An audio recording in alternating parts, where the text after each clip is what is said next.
What's up, Hey, team? hey. Yo, Lame, how we doing, brother? Good. We're tired. We're tired. We've had a long last few. Hell, we've had a long last 6 months. Bro, it's been brutal. But it's been a ton of fun. Ton of Yes, fun, a lot of value. It's been grinding, baby. and the 5-day challenge. If y'all missed out, I feel sorry for you missing out live, but there's still good news. We can still get you some access. But I had a ton of fun with it, and I remember in the beginning you were like, oh man, you think people really are gonna like want to learn about this? And night one, we were like, oh shoot, I didn't realize that Zoom has 100 people max. Like, we need to upgrade our account because there was 100 people plus trying to get in. And Yeah, I had a ton of fun with it though, man. And I feel like everyone got a crap ton of value. yeah, it's been huge. I mean, the response and feedback has been incredible. People were able to see me get my teeth kicked in, right? But I think stuff like that is real, and it's important for people to see and know, that like I'm no different than you, and if I can do it, you can do it. And I think that was like one of the bigger things that we were able to get across. But it's been, yeah, it's been fun, man, and we have had support. I mean, my phone was getting blown up that first day. Yeah. And I didn't realize it because I was like, oh, we got to 100 pretty quick. And then I looked at my phone 20 minutes in. They're like, I need to get in. I'm like, oh crap. We need to upgrade. So it was fun. It's been fun. Well, and guys, if you're listening right now and you're like, I didn't even know about the 5-day challenge, or like I was on vacation, so I couldn't do it, whatever that looked like, you can still get all the recordings. You can still go back and make sure that you learned everything that anyone who was there live was able to learn. And you can do that just at thefearlessinvestors.co. Right there on the homepage, it shows you buy your next STR without leaving your home with none of your money. That's the 5-day challenge. Go ahead and register. You'll get the recordings right away. But, day one, just learning the basics of what we call the caster method. Day two, how to build your team to make sure that all these transactions go very smoothly and you have leads coming to you. Day three, we found deals, even though we say we create deals, right? We showed you how to find them. Yep. Day four, we're underwriting them. Day five, you're literally seeing live calls that Lame did. He referred to as getting his teeth kicked in, but that's exactly what we did. And I don't know anywhere else, right, that you're doing this where you're getting it for free, basically getting to see live sales calls. And that was the value we wanted to give to you, Team Fearless. So anything else you want to say about that, Lame? Well, just really like, but at the end of that, people had more information, more knowledge, more know-how, and what to do than I did when I closed my first deal. Not like started, but when I closed my first deal. And so it's real value. It's there for you guys, and I'm just glad we were able to put it out there, baby. So, and that's the big thing too. I think people forget about this, right? You pay for proximity, you pay for knowledge, but also if I'm able to do something and I got my teeth kicked in and I was still able to buy 100 doors in less than 2 years, I'm referring to you, then why can't that next person who is going to have more knowledge, more information, more understanding of red flags and green flags, why can't they move faster? And that's exactly what happened with you and I, right? Like, I think that was one of the first things I said was, hey, if I was able to grow to, I think at the time it was 30 properties coasting and arbitrage. If I was able to get 30 in, a year and a half, why can't you do it faster? And you went and got 50 properties in 8 months. Yep. Just wild. And that's the advantage too of getting a mentor, getting help along the way, whether it's free, paid, however you want to do it.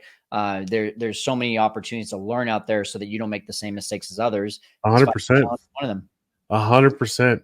And really, and for me personally, and I don't know if you can speak to this too, Kyle, but like, I just wanted to make sure that whatever we put out was real intentional value, like stuff that like I did and worked.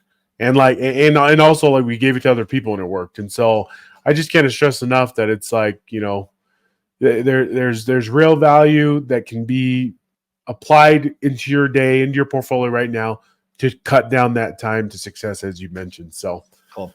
So again, guys, thefearlessinvestors.co, and you can go check that out. And if you're wanting to buy more properties in 2024, don't have the knowledge, you don't have the cash, you don't want to go and get those rates that are out there like everyone else, then this is definitely going to be for you. But today, what we're really talking about is how to maximize AirDNA's new platform. We had Aaron Koppinger, who was really like, honestly, before we went live, I was like, Aaron, we kind of know how AirDNA works. We just want to give people the look. And he went and showed us like all these things that we didn't even know existed. Yeah.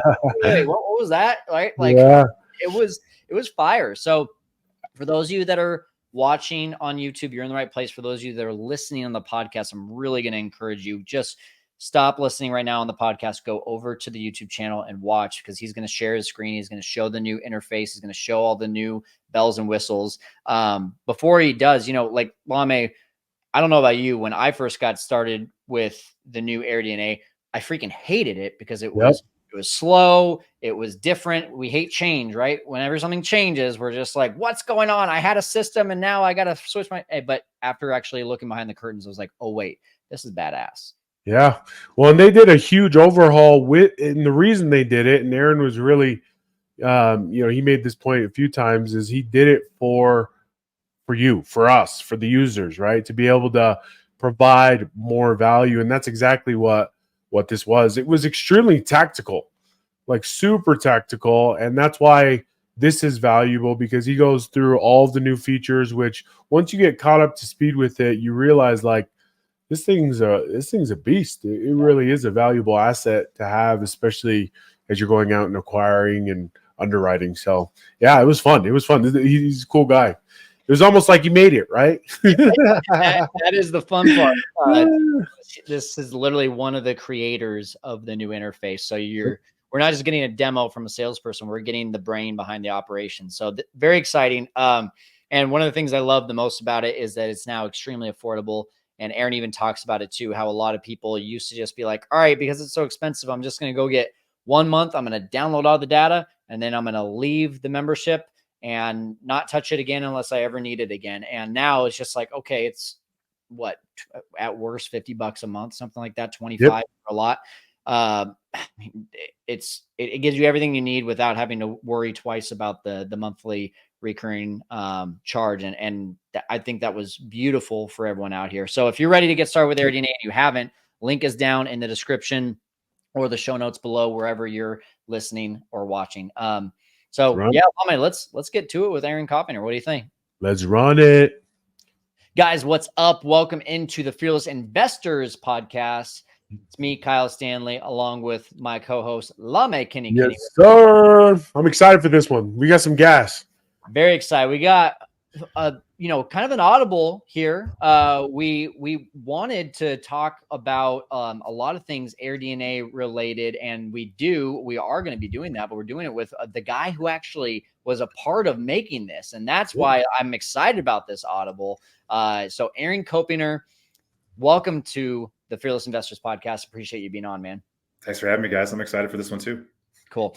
For those of you that are watching live right now on the Six Figure Formula, excited for you to be able to see our screen. For those of you watching on replay on YouTube, you're in the right place. For those of you who are listening on the podcast, we're going to do our best to kind of paint a picture, but your best bet is just go over to YouTube and watch this video. So make sure to do that. But Aaron, first of all, how long you been with AirDNA, and tell us a little behind the scenes of like what went into the reasons for these changes that you guys made, a complete overhaul. Yeah, absolutely. Good question. I guess it was 7 days ago, put me at 2 years at AirDNA. Nice. It's 2 calendar years, but it feels like dog years, if I'm being honest. Like, in a good way. Like it's been a lot, and it's been a lot of fun with all the changes that we made that you talked about too. When I first got here, we were Market Minder. Everybody's using that, and we made the concerted effort to change all of that. That was intentional, and the reason that we did it, there's a few of the reasons is.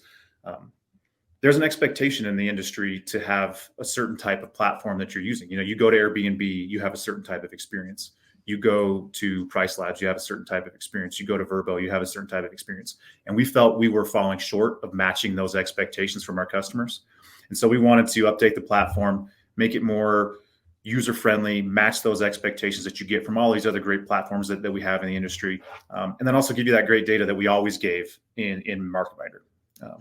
So we stopped and looked at it holistically. And part of that was changing our subscription model. You know, before we had you were subscribing to a market. You had to know exactly where you wanted to buy or get investment information on before. That's not, you don't have to do that now. The expectation is you start your short-term rental journey and you get that subscription to AirDNA and you start with us and you find the market that you want to find. So you don't have to worry about finding, knowing that Kissimmee is better than Orange Beach. You don't have to know that before you get to AirDNA. We'll help you find that information now. So that was part of the change. We gave everybody, every subscription level, even free users, access to the globe. So if you want to look at Kissimmee or you're more interested in something in Spain, you can do that and you can get that from all levels of our subscription. It's awesome. Yeah, those are some of the big ones. And then we did annual only subscriptions, and that was intentional too. We don't want to be a transient app that you only use once and then you leave. We're going to give you reoccurring value, things that you think that you need to come back for. You want to look for properties that are for sale, for an investment, and maybe now's not the right time. Maybe you're starting your journey and you want to look and you want to see maybe what's coming into the market next month. Don't buy a house just because you only got a month subscription to AirDNA. Now you have that annual subscription. You can come back and get more information. Also, Jamie Lane, our wizard, our guru in the industry, is he's going to start giving us more kind of forward-looking econometric information to help us make some give people decisions or help inform decisions in the platform. So all that stuff's going to be coming soon to give you that reoccurring value of AirDNA. Love it. So like in talking, because you just mentioned, you have a killer on your side of your company that's forward thinking. I guess the question I would have then is, because this was a huge significant change. It was like a huge overhaul, it felt like. And so I guess to me, like, and one of the unique ones that I thought that was really exciting was the acquisition piece, where you guys are bringing in for sale short-term rentals and going that route. So I guess to me, what is the 5-10 year picture of AirDNA? Like, where are we trying to get to with all this? Do you see yourself competing with like Zillow, Redfin, but being very short-term rental focused? Or I guess what is the goal and vision? Yeah. I mean, Kyle, you said that there's some people from AirDNA here. They'll be mad if I don't get this question right.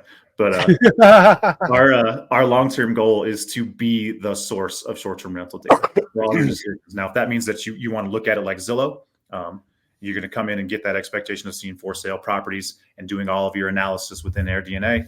If it's going to be managing your listing, if it's going to be you're a large vacation rental manager and you want to understand how the market's performing and how you're performing compared to other VRMs, that's what we're going to do. We have API access that we're going to give to larger companies so they can use our data. I think the wealth of data that we have, thanks to how our founders who set this company up a long time ago, gave us this giant pool of amazing short-term rental data that not many people in this industry have. And so we want that data to be a part of every decision that's involved in short-term rental. That's exciting. That's very exciting. Yeah. One of the things, and I want some some confirmation, I should say, of this. I heard from a lot of people that, AirDNA, call it a year ago when it had the more expensive monthly subscriptions, was really trying to attract the big companies. I can't even think of anything right now.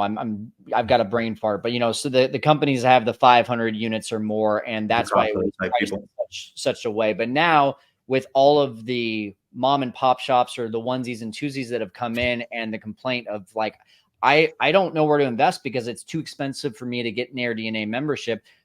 Did you guys is that part of the reason why too, just making that shift of appealing to more of the onesies and twosies out there? Absolutely. I mean, we still cater to those large customers like Vacasa and those different property managers that are big, and even other big people in the industry, DMOs. We still cater to them. We have a side of the house that does that. The platform, the AirDNA that we're talking about today, the online app, is meant for those people that are, maybe they, I could come up with 1,000 scenarios, but say that you just got a property or you got some money from your grandparents and you're thinking maybe short-term rentals is the way to go. Come and look at AirDNA and you'll be able to get all those answers without knowing what or where or why you want to do this. And we can help you solve that underwriting problem to make a good investment. Very cool. Love well, it. I'm ready for Aaron to show us how to use AirDNA. That's what I was going to say. I just want to jump in. I want to see some of the new features, see some of the sauce, that's where I'm from. That's what we call it, baby. So I'm excited to dive in. Let's do it. Let's see. All right. So this is what you're seeing here is going to be the new landing page, essentially, that everybody's going to land on. And what this is internally, we call this Explore. We're going to give you the option to explore markets. We're inside the United States right now. One thing, Kyle, that you talked about as your guess for the most used feature was the filters. Filters are on this top section right here, and love the filters. This is one of the big changes for us in making this as universal as possible. We want you to be able to put that 3 and 2 criteria that you want for a listing into the listing section, and it'll filter out all the listings that are 3 and 2s across all the markets, and you can see how they're performing in that. So let's just, as an example, let's just do this. Yeah, and while you're doing that, just to like give context to everyone right now, especially the new people, like why is this such a big deal? Well, it's a huge deal because before, if I filtered 1 bedroom, I was seeing from 1 bedroom all the way. Yeah.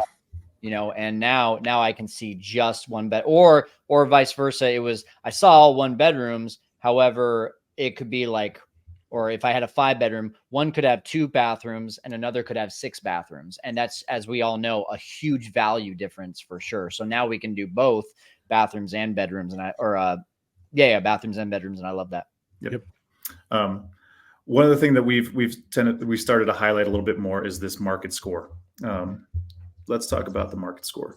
This is intended for that customer that you were talking about that doesn't necessarily know what they want when they come in. This is an easier way to say, what are all these amazing data scientists that AirDNA has that have big brains that can barely fit through doors? What did their brains come up with to give us a score based on important metrics? So that's what our market score is. And you can take a quick look at what goes into those scores. And then those are really like a quick way to triage high level. How are these markets ranking against each other for their current performance? So that's what I would use that for, is like an early stage triage of, let me compare these markets with high scores versus low scores. And then I can dive into the numbers here in the market overview page, which is what I'm showing you here. Well, man, I'm going to go invest in San Juan. Look at this. I know. I was waiting. I guess to you, because I've logged into mine and I'm kind of following you into my own profile. Mm-hmm. And one of the things I'm noticing is right when I log in, and granted, my market is Utah. The first thing that I see is it's highlighting a bunch of specific markets with a good market score, I guess. And is that what you guys are pushing people to? Are you trying to highlight like, hey, these are the markets that you guys want to be in based on our data, and that's what people are seeing right when they log in? Is that the idea? That's the idea, is to show you the market score, which is our take on how to start looking at these, at a high level. So if you want to explore and you're not sure where to start, market score is one way to do that. If you want to sort that, maybe you haven't seen this. This is a sort. So what's important to you? Is it occupancy? Is it your rate? Is it the revenue? You want to sort these markets by something different. If we want to look at maybe revenue as the driver for the markets that you look at, switch that sort there to look at markets by revenue, and it'll take you to the highest revenue markets in the country that you're looking at. Yeah, I really like that, because what you guys have done, like the shift has like been almost like providing information as opposed to you're coming to us for information, right? You're trying to look for it. And so, trusted advisor is what we're going for. We want to be that person, that place that you can lean on when you have a question and you're not sure where to get that answer. You can get it from books. You can get it from podcasts, great places like you guys have set up. And you can also come to AirDNA and get some of those questions answered in our application. Yeah, that's awesome. Awesome. All right, so let's talk. There's a lot of filters. You can adjust your scores. Market types. This is one of my favorites. So you can say, if I'm only interested in, let's say, small or mid-sized cities and small city rural areas, I can apply this filter and it takes out all of those large markets. And now you're only looking at something that's a little bit bigger buckets, but kind of the same theme that you're looking for. If we went back to market score, we can do this. Now, if you know that you want to look for 1 or 2 markets, you can start typing those in here as well. And you can do a multivariable search if you wanted to do this. Oh, that's awesome. If that's what you wanted to search for. Some of these I'm kind of touching on a few different, like you wanted some of those, like some of that extra tea that is secrets of how to use the app. These are some of the things that I think that maybe features that get missed by some users.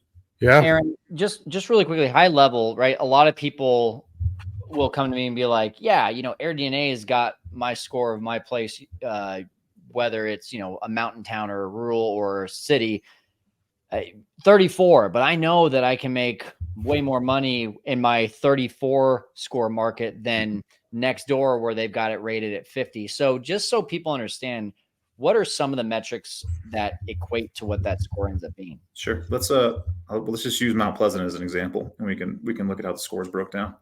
So think of this as like a bell curve of distributions of the markets within a country. So 34 and 54 don't necessarily mean that the 34 is a bad market. It could be an emerging market. It could be a market that's coming up. Maybe there's a new national park or something something new in your market that we haven't been able to capture yet because we look at data historically.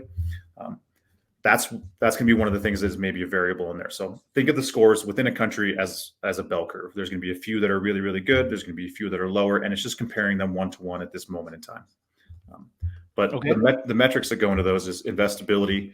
So this is like how much money can I make versus the cost of properties in this market. Rental demand is pretty straightforward. How many people are renting in this market? Revenue growth is the year-over-year growth of the average revenue in that market.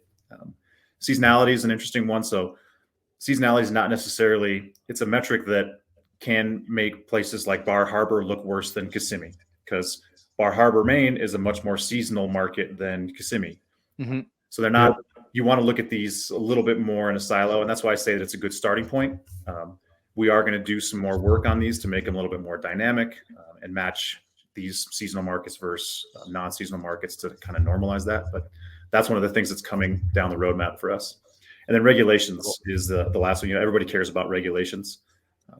We'll dive into that one a little bit more too, because I have some fun stuff that's coming down the roadmap for that. But this is like, how hard is it to set up a short-term rental in this market? So yeah, awesome. Don't look at Manhattan. You don't want to invest in Manhattan. Just as an FYI. That's good to know. That's good to know.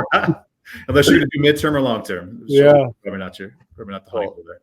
Well, thanks for clarifying that. So keep on going through this here. What are some key things that if I'm new and I've got a property and I need to make sure that it's going to make some money, where are you going?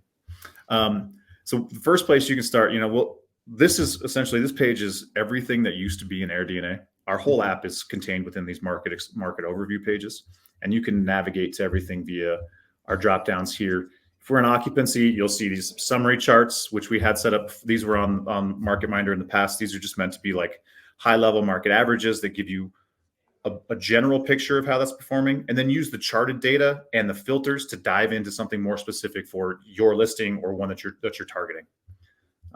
To do that, we presented these in the form of questions. So what percentage of the month was occupied? There's a drop down here, and this gets you to all of the rest of the questions and the charted data that we want to answer. That's great. Yeah. So you can look at this. You can dive into each of these questions if you want.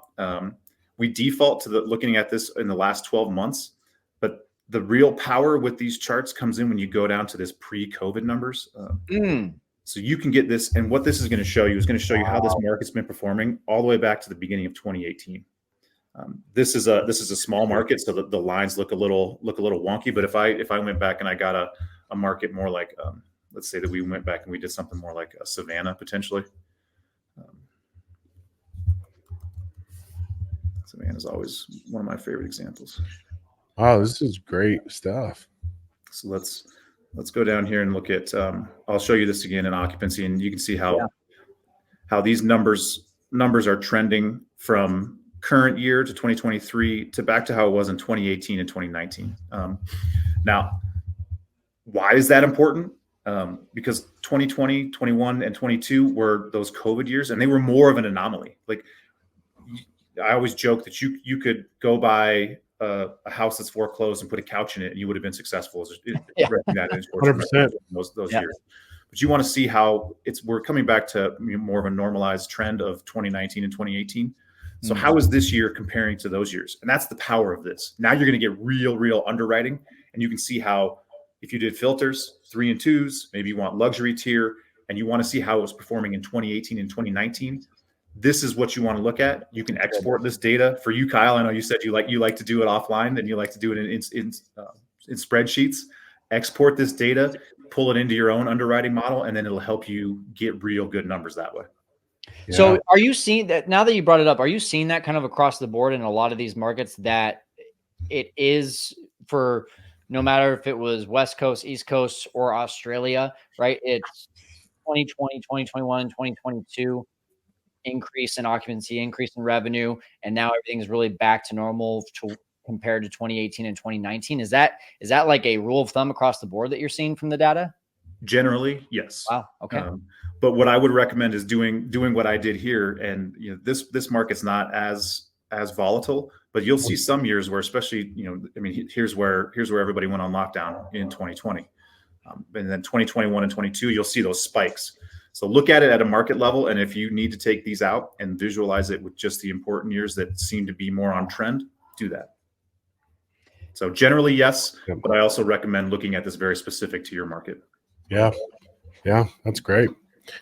Well, I got it. Oh, sorry. Go ahead. No, you go for it, Lummy. No, I just have a ton of questions, especially as we dive into the revenue calculator, the Rentalizer. But, I don't know if there's anything else, Aaron, you wanted to speak on here, but if you could dive into this, and there's a few questions that I have as well as you go into this. So, but I also know a lot of people, because this is a feature I know a lot of people use. So I know a lot of people have questions, but I'll let you go, and then I have a few questions specifically. So go ahead. No, it's a great segue. So you're still going to get to use Rentalizer, and I think you saw how I navigated there. That's behind this button on the top, which is our search button. It allows you to search for markets globally. You can do the revenue calculator, which is Rentalizer, or you can even, if you know an address of a property that's for sale, you can put that in here, and we'll take you to that page specifically. That's great. In this case, I pulled up a property here in Rentalizer that's you can start doing get your Rentalizer estimates. You can put in your bedroom, bathroom counts. Here's that financial calculator that you're talking about, Lemmy. Yep. That you find super valuable, and you can start customizing this with your costs, your purchase price, and we'll give you that cap rate. Everybody's got their number in the cap rate that they care about. Yep. So this is a good place to start, and we talked about this before, but where I would start is Rentalizer to give you that high level estimate of what it looks like. You can look at your comp sets to see, are these similar to the property that I'm looking at? Which one should I think about? Which one shouldn't I think about? Now, this is our pass at comparables to this listing here. Okay. There's another way to do this that I think is a little bit more robust and is better, in my opinion. It actually will give you a better answer, and it's using some of that information that I showed before in the market overviews along with this. Yeah. Well, that kind of answers my question, because it was really, my ask of you was like, what's your confidence level, especially in these recommended, right? Because for me, somebody that does this full time, I have a business, I have plenty. I understand that this is kind of an average, but I'm also never really, I don't want to trust these numbers, but I know there's a lot of people that will dive in, put in their address, and then this is, especially realtors, they'll take this value right of the first three, those first three squares they see, and then that's what they're selling, right, to their investor. So to me, I guess, what is your thoughts on that? What's the accuracy of it? But obviously there's always things you can do, next steps to take to dive in further, but I'd just love to get your thoughts on it. Yeah. It is going to be fairly accurate as long as the market has a lot of as long as the market has a lot of supply. So you'll see less accuracy when you get to more of those rural areas. It's harder for us to use our model to make an estimate on a listing when the closest property is 5 miles away. 100%. That's not the same kind of information. So if you're looking in more dense areas that have a lot of listings, you're going to get more accurate data here. But some of the things next things that I would do is I would start looking at these comparables here. Yeah. The best comps you're going to find, and you'll see on these cards here, are these ones that show the days available that are almost full-time. These are listings that are on the market full-time. They're professional listings. This is somebody's listing that it's intended to be a short-term rental all year round. The numbers you're going to get from those, the numbers that we get from those, are going to be significantly more accurate than ones where we're making a revenue projection on. Yep. So find listings that have days available that are in the higher numbers. Now that's where I said this is a good starting point, but let's take a closer look. If I want to click see all, this is going to take us to the active listings tab for Denver. In this case, I looked up, since I'm in Denver, I was feeling like looking at something at home. So we'll go to Denver. And now what you want to do is enter some more of those filters. So I'm on 3-bedroom, 2 bathrooms. You can put in your accommodates. Powerful section here is the performance section. Love that one. Price tiers. Think of our price tiers as an ADR breakdown by percentage. So this takes your percentage of 0 to 100, and budget's going to be the bottom 20% in ADR. Economy is going to be the next 20%, mid-scale is the next, and so on and so on. So if you think that you're going to make your listing, top of the market, it's probably going to be in the luxury and upscale ADR range. Tailor it down to that. The next thing that I would do is, are you planning on managing it yourself? You're going to get somebody to professionally manage it, because in some senses that does make a difference. These property managers, they're doing more active revenue management. They might have a little bit higher revenue number, so you can see if maybe that's what the expectation is. But the important one that I want to highlight here is this days available. Now you can really tailor these comps or these STR listings down to one that are full time. Yeah. So, do you guys have a number that you recommend for people to look at? Oh yeah. Well, and that's really the bigger the better. Right? Yeah, exactly what you just clicked right there. Ideally I want to see that 270 and up, but I'll look at both. But I also love, and this must be new because I didn't know these were available, the ratings, right? I want to see a 4.6 or higher. I don't want to see anything below 4.6. If I don't have at least 200 days on market and a 4.6 along with probably about 15 to 20 reviews, I just don't use it. Well, now you can do review count as well. That's perfect. So we've got. You guys add this? This was added in December. That's why I missed it. So one thing, and full. If we're talking sharing a little bit of tea, we don't do as good a job showing these new features as we should. You're going to get more of that from us this year. Of us, when we push something out, you'll know it. Cool. Yeah. That's why you got us right now. We're pushing this for you. There you go. Yeah, you guys are my proxy. That's awesome. So, excuse me. Another follow-up question I had, and this is from an investor perspective, is just curious, like where you guys are pulling data from, and I've done this a few times. I've been buying a lot of new builds, or at least recently built within the last year, and oftentimes if I'm using the Rentalizer, feature, it kind of pulls up and it says, hey, there's no address listed there. And so I really, that's more of a question of how updated is your data, especially on new builds, people that are buying newer properties that have just recently been constructed. So what are your thoughts there? So we get our data, the majority of our data comes from Airbnb and Vrbo. Those are our two primary sources. Now, anybody who connects their listings to our platform via the My Listings section, we won't have enough time to dive into that today, but their information will supplement our data. I think it's your actuals will come into here, or just your days available, your bookings. That'll harden that data that we get from Airbnb and Vrbo. Yeah. And we also partner with some of those big companies that we talked about earlier on that enterprise side to help us supplement some of that data there. Cool.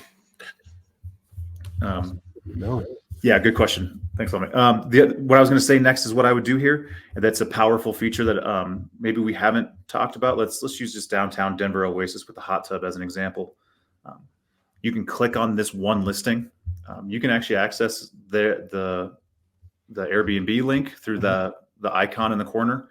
So nice. You can go to their page. You'll save your page here. And then the next thing that I want to talk about, I was talking about viewing that data at a market level back to pre-COVID numbers. You can do that at an individual listing as well. So you can go back 5 years and see how if this is a property that you think is a good comparable for what you're trying to create, and you want to see how this listing is performed historically, you can do this at an individual level, and you can get their metrics, see how they're performing, where their seasonality is, what their ups and downs are, how active they're doing in revenue management. This is where you can do all of that information, and you can change your metrics as well here. You can go rates, revenue, occupancy over the last 5 years and get real deep information about these listings. Even it's got their calendar in here, like this one. Yeah, that was my next question. I want to look at the calendar for a second, and I got a question for you. In fact, one of our members, Jason, was asking this as well. So I love that you now have it actually segmented. It's either available, it's blocked, or it's booked, because that was always the question in the past, right? Okay, this is great, but when I click on the Airbnb link and it shows that starting 2 days from now, it's completely booked for 12 months. Well, how much of that is booked? How much of it is blocked? And which of those days is being booked at what rates, right? And now you have all that, which is phenomenal. 2 questions about that. Number one, how confident are you, scale 1 to call it 100, that all of that is correct? Okay. That's a big range, 1 to 100. And there's a lot of room for error, but if it's a 95 or a 96, I can get a better idea. Sure. I will give you my actual. I'm probably around a 90 on that. Great. And the reason that it's there is we get, so we get this data from Airbnb and Vrbo. So we normalize that. We have to find listing on Airbnb, listing on Vrbo, match them together. And we take those days and we find the ones that are maybe booked on Vrbo, the ones that are booked on Airbnb. And so we'll put those on the unified calendar that you're seeing here. Mm-hmm. Now, if you block it, if you have a direct booking site and you get somebody booking direct, that's going to be tough for us to figure out.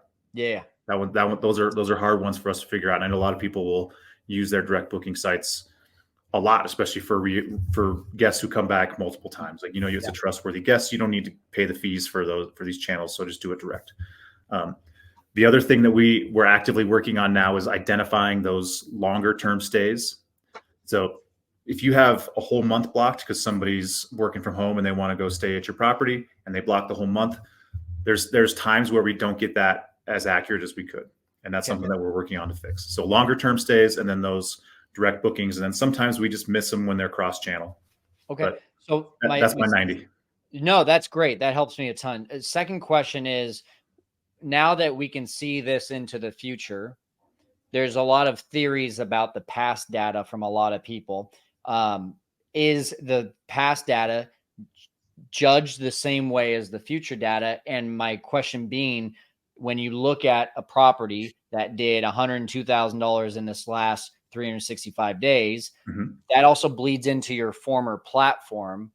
And a lot of people think that if days were blocked, that showed up as booked days and it would count towards revenue. So can you just bring some clarity to that? If that question makes sense, I hope. I think so. Let me paraphrase and make sure that I understand. So when you're looking at historical data, would we consider blocked days as revenue days? And then that would have an impact on how we did our revenue potential for these properties. Is that correct? Yeah, exactly. Blocked days do not consider part of the revenue. So it'll be just the days that are booked. Okay. And then that's how much they actually make. But then the revenue potential is more of a calculation. That's like a best case scenario estimate. So use that as based on the days available and the days reserved that these listings have had. If we project that out to 12 months, if they're only available 180 and we say that we turn that into 365, mm-hmm. here's how much we think that they could make. Yeah. Now, there is some room for error in there. That's obviously a model. But that's the difference. I think I answered your question, maybe. You did. Yeah. Very simply, it just block days don't count, which is great. One thing. Yeah. Go ahead, Lame. Yeah. I was just going to interject because I feel like this kind of is related somewhat to my question. So my portfolio, we do a really good job of marketing to professionals, right? Furnish finders, split pads, things like that. Mm-hmm. Do you guys foresee yourself kind of trying to gather that? Because obviously you're pulling from Airbnb and VRBO right now. Now, granted, there are midterm people that are renting out on those platforms, but the majority of that market that is renting 30 days at a time is obviously off platform onto other platforms. So is that something you guys have considered in terms of consolidating your data and being a one-stop shop? Or are you going to continue to be niched down into short-term rentals? Lama, you are not the first person to ask me this, and you will not be the last. I promise you that. Especially as regulations become more and more of a concern. 100%. The midterm is always a consideration to kind of get around those regulations, and frankly, they're better, more reliable stays. So have we looked at it? Yes. I don't have anything imminent right now to look at, including midterm stays like from another platform like Furnish Finder, but we have been thinking and talking about that internally. Yes. Well, I think too, because really the problem with that industry is there isn't anything. It's really hard to know anything about it other than, being active in it and seeing it within your own portfolio. So that would be that'd be a huge feature. So it's awesome that you guys are looking into it. Aaron, I would say we've gone over a lot. This is already awesome because I've seen features that I had never seen before. If there's one thing we haven't gone over that is good for people to see before we wrap this up, what would that be?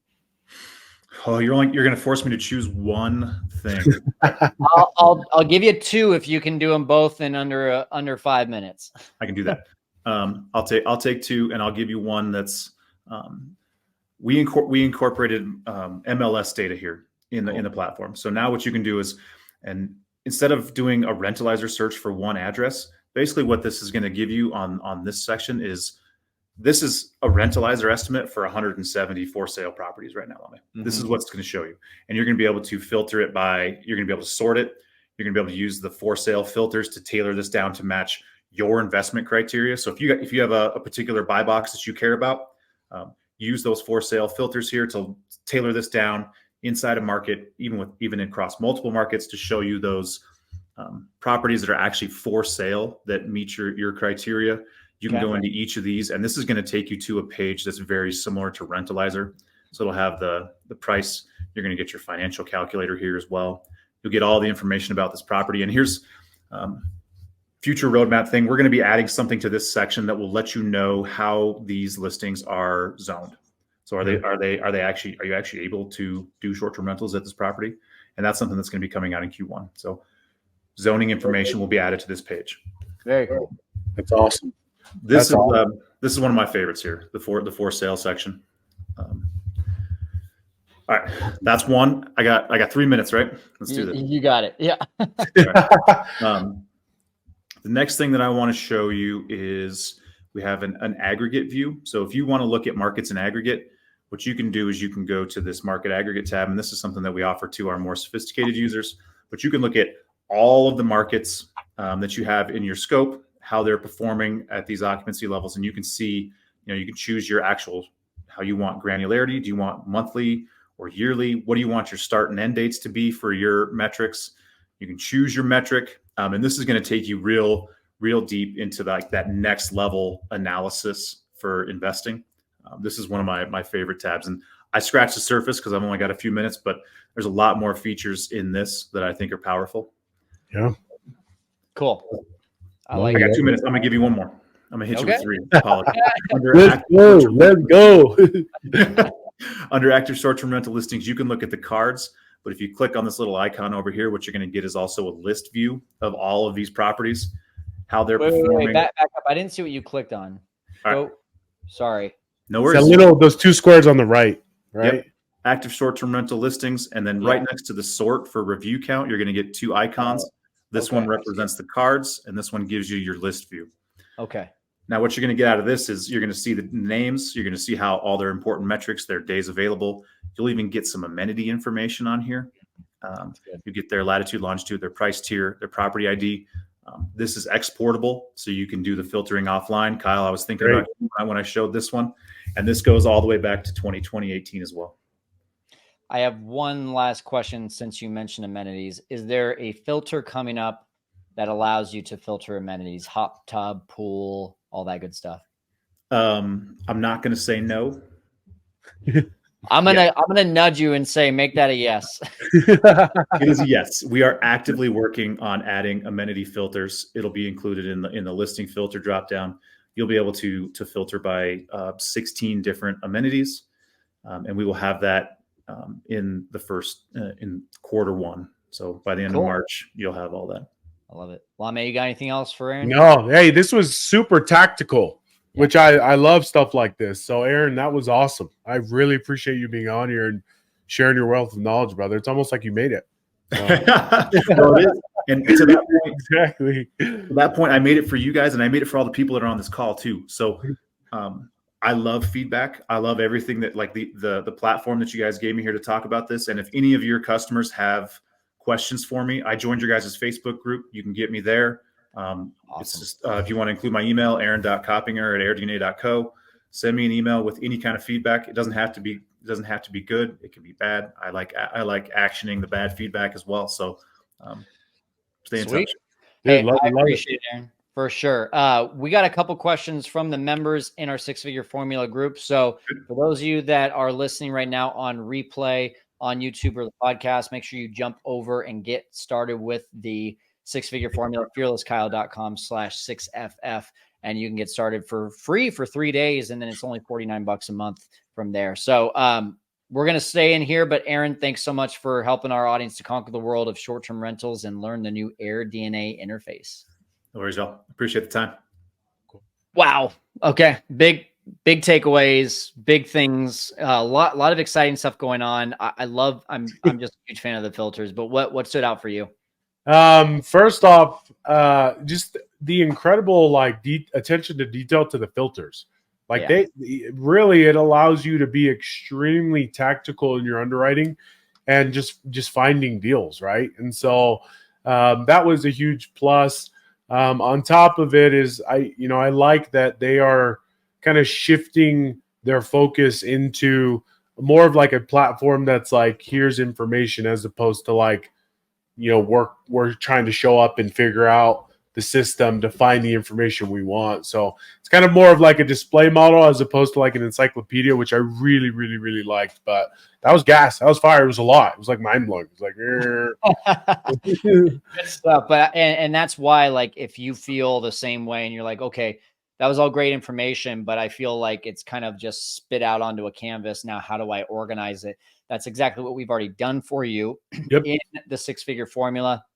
fearlesskyle.com/6ff. We have a market eval kit in there, and for just $49 a month, and you actually get your first 3 days for free, guys. So just go over there, try it out, see if you like it.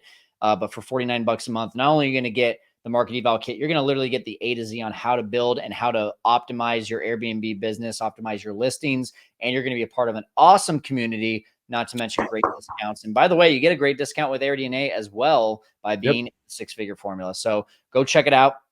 Lame, man, I'm excited for people to really figure out the new intricacies of AirDNA, because there was, like we mentioned in the beginning, a lot of pushback on the change. But if you actually use these things, I feel like especially right now, right? Like, you can't just throw a couch in a pre-foreclosure or a foreclosure house, like what Aaron said, anymore. You have to know your numbers, and 100%. they're helping us to make sure that they're rock solid. Make calculated decisions. Absolutely. And so, and again, just reiterating, you've laid it out on how to do it in the 6FF. So make sure you reference that. But huge value, huge tactical value. And that's why I like ones like these, because it's stuff that you can go and apply. So. All right. Awesome. Team Fearless, thanks so much for tuning in. We appreciate you being here. For Lame, Kenny, I'm Kyle Stanley. We'll see you next time, and we'll be continuing to help you conquer the world of short-term rentals. We'll see you. Take it easy.